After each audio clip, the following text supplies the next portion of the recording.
নাইজেরিয়ায় খ্রিস্টানদের ওপর গণহত্যা চালানো কতখানি সত্যি?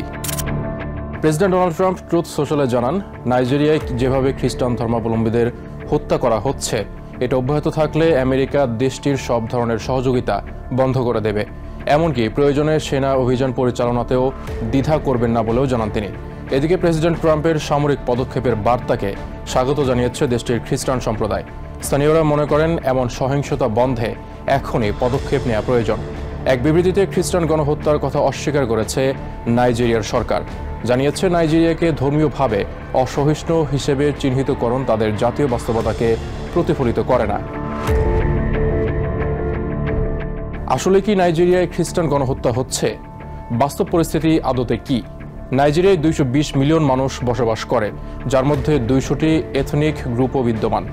উইকিপিডিয়ার মতে দেশটির মোট জনসংখ্যার 53.5% মুসলিম এবং 45.9% খ্রিস্টান ধর্মাবলম্বী। দেশটিতে ইসলামী উগ্রপন্থী বোকো হারাম এবং পশ্চিম আফ্রিকান ইসলামিক স্টেট IS নামের দুটি জঙ্গি সংগঠন গত 15 বছর ধরে সক্রিয় রয়েছে, যাদের হাতে বেশিরভাগ নিরপরাধ ও নিরস্ত্র মানুষ প্রাণ হারিয়েছেন। দেশটির উত্তর পূর্বাঞ্চলে এসব জঙ্গি সংগঠনের হামলাতে এখন পর্যন্ত মুসলিম ধর্মাবলম্বী মানুষই সবচেয়ে বেশি প্রাণ হারিয়েছেন। এ বিষয়ে গবেষক ও উন্নয়ন কর্মী মালিক স্যামুয়েল বলেন, বোকো হারামের হাতে প্রাণ হারানো বেশিরভাগই মুসলিম।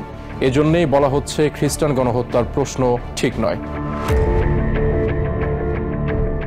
হামলায় হতাহতের প্রকৃত তথ্য কত?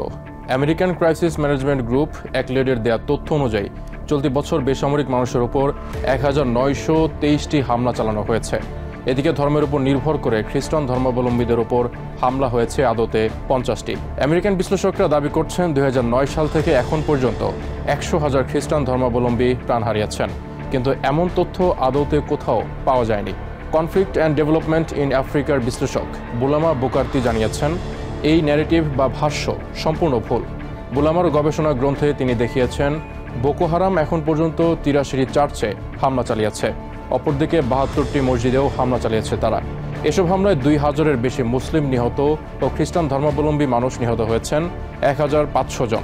আমেরিকান রাজনৈতিক বিশ্লেষক মার্ক লেইবোভিচ মনে করছেন, এ ধরনের হামলা বা খ্রিস্টানদের সুরক্ষার ঘোষণা যতটা না প্রয়োজনীয় তার চেয়ে বেশি রাজনৈতিক। জঙ্গি গোষ্ঠীগুলোর অর্থায়ন কিভাবে হয়? নাইজেরিয়ায় সক্রিয় জঙ্গি গোষ্ঠীগুলো প্রতিবেশী দেশ ক্যামেরুন, চাদ এবং নাইজারের মধ্যে চলাচলের জন্য সীমান্ত দুর্বলতার সুযোগ নিয়ে থাকে। বিশ্লেষকরা বলছেন যে জঙ্গিরা তাদের অভিযানের অর্থায়ন এবং নিয়োগের জন্য সীমান্তে নিরাপত্তার দুর্বলতা কাজে লাগান।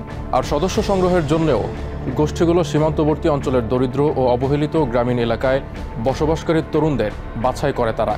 গবেষক স্যামুয়েল মালিক বলেন, বোকো হারাম অথবা ইসলামিক স্টেট ওয়েস্ট আফ্রিকা এমনকি লাকুর আওয়ার মতো গোষ্ঠীগুলো তাদের কার্যক্রমের অর্থায়নের জন্য সীমান্তবর্তী সম্প্রদায়ের আশেপাশে রাজস্ব সংগ্রহে ভাগ বসায়। নাইজেরিয়ার কি এখন বাইরের কোনো সহযোগিতা প্রয়োজন?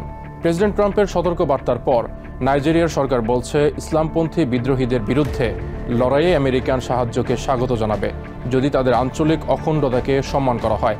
এদিকে ট্রাম্পের সিদ্ধান্তকেও স্বাগত জানিয়েছে দেশের খ্রিস্ট ধর্মাবলম্বীরা।